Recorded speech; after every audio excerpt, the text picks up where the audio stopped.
자, 이제 어휘사백제 16강입니다. 역시 301번부터 320번까지 20문제 꽉 채워서 다양한 영역의 어휘 부분들 진행하도록 하겠습니다.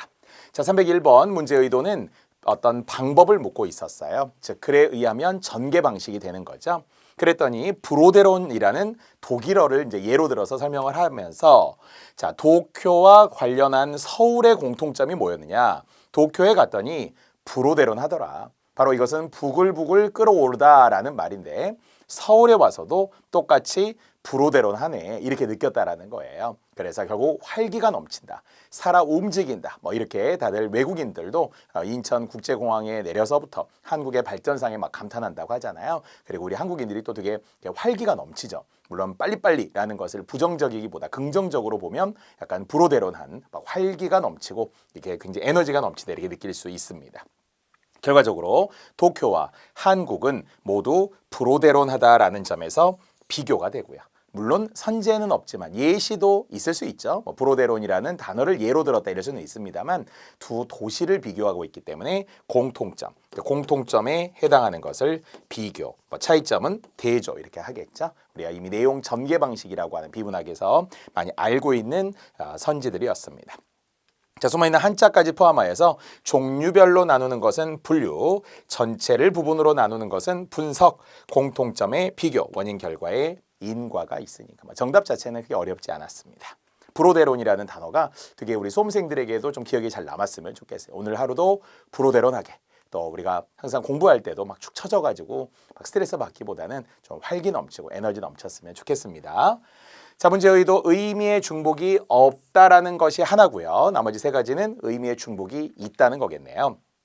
자, 3번을 보니까 경제의 한파가 사람들의 마음을 얼마나 옥죄었는지 요즘 택시 승객들이 종종 가방을 두고 내린다고 한다. 이건 전혀 문제가 없네요. 중복된 것도 없을 뿐더러 전체 어법에도 타당한 문장이 되겠습니다.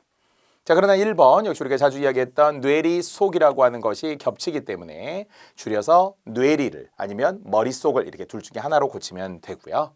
자, 두 번째는 가까이 접근이라는 것이 이미 가까울 근자가 있으므로 역시 둘 중에 하나 가까이 다가왔다라든지 가까이 어떻게 접근했으니까 가까이 다가갔다든지 아니면 그냥 접근했다 이렇게 줄여도 되겠네요.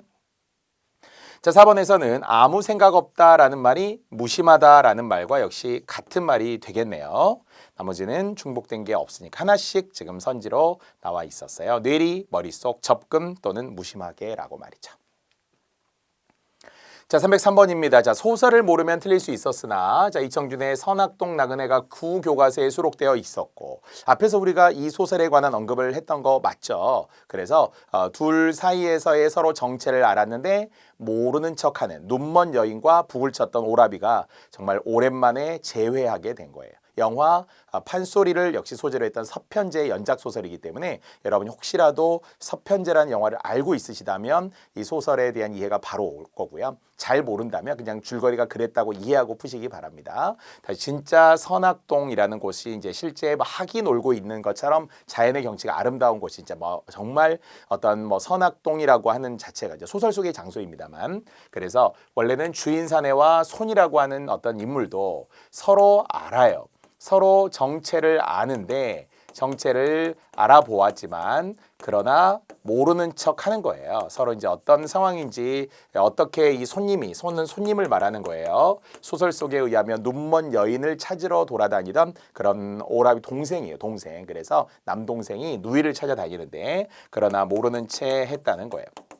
그 이유는 나쁜 의도가 있어서가 아니라 서로 예전에 알던 사이였는데 좀 오랜만에 찾아오니까 너 옛날에 누구지? 이렇게 말한 게 아니라 네 알겠어요. 쉬었다 가세요. 그러면서 그런데 예전에 어떤 여인이 있지 않았어요. 눈먼 여인이 있지 않았어요. 막 창을 하지 않았나요? 이러면서 서로 약간 이제 정체를 숨긴 채 어떤 의도를 알아내려고 하는 이제 그런 상황이에요. 그래서 우리가 잘 알지만 늘 했던 마음과 마음으로 뜻을 전해줌 심심상인이라는 것을.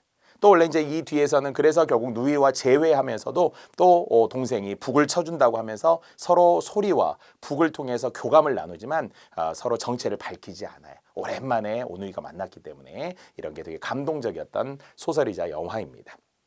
자, 이제 우리가 이심전심, 심심상인, 괴별전, 염화미소, 염화시중, 불림문자까지 워낙 현재까지 많이 왔으므로 불림문자까지 포함하여서 저는 넘어가도록 하겠습니다.